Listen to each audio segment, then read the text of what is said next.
સંદેશ ન્યૂઝમાં આપનું સ્વાગત છે।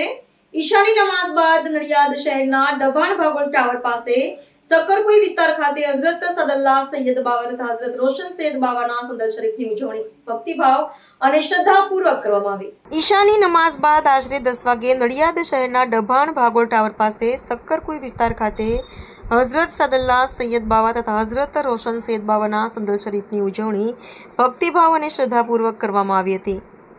આ પવિત્ર પ્રસંગે વિસ્તારના તેમજ આસપાસના મોટી સંખ્યામાં લોકો હાજર રહી ધાર્મિક કાર્યક્રમમાં ભાગ લીધો હતો। સંદલ શરીફ દરમિયાન સલામ અને નાત શરીફ સાથે દરગાહ ખાતે ફૂલ ફાતિહા કરવામાં આવી હતી અને ખાસ કરીને કોમી એકતા, ભાઈચારો તેમજ દેશની શાંતિ અને સલામતી માટે વિશેષ દુઆ કરવામાં આવી હતી। આ દરગાહને વિસ્તારની ખૂબ જ પ્રાચીન અને આસ્થાનું પ્રતીક માનવામાં આવે છે। હિન્દુ અને મુસ્લિમ બંને સમુદાયના લોકો માટે આ સ્થાન શ્રદ્ધા અને એકતાનું કેન્દ્ર રહ્યું છે। દર વર્ષે અહીં યોજાતા આવા ધાર્મિક કાર્યક્રમો સમાજમાં પ્રેમ, એકતા અને સહઅસ્તિત્વનો સંદેશ આપે છે। આ કાર્યક્રમ દરમિયાન સમગ્ર વાતાવરણ ધાર્મિક ભાવના, શાંતિ અને ભાઈચારાથી છલકાતું હતું, જે નડિયાદ શહેરની સામાજિક સમરસતાનું જીવંત ઉદાહરણ છે।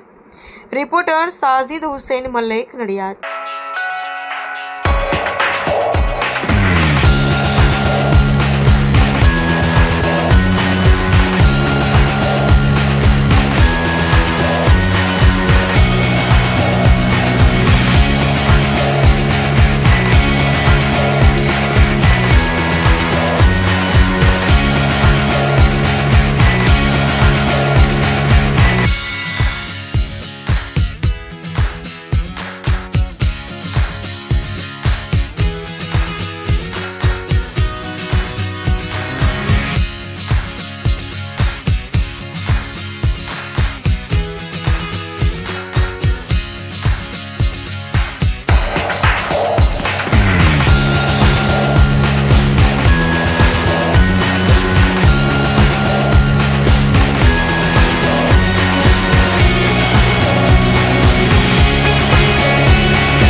સંદેશ ન્યૂઝની તમામ લેટેસ્ટ અપડેટ્સ માટે ચેનલને હમણાં જ લાઈક, શેર અને સબસ્ક્રાઇબ કરો।